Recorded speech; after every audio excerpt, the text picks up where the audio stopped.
এটাতে বন্ধুরা, তো আমি আবার একটা নতুন রেসিপি নিয়ে চলে এসেছি। তো আজকে ছোলা পনির করবো। তো চলো রেসিপিটা দেখা যাবে। তো প্রথমেই ছোলাটা রাতে ভিজিয়ে রেখেছিলাম।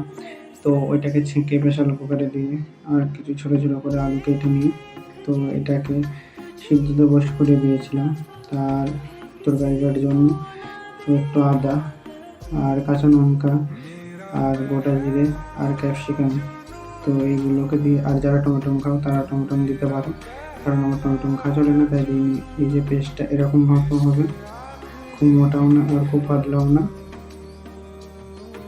তাই নিরামিষ পনির রান্নাটা একদম সিম্পল, কোনো বেশি কিছু জিনিস দেওয়া নেই। তো এটা ঘরে সবাই তৈরি করতে পারবে।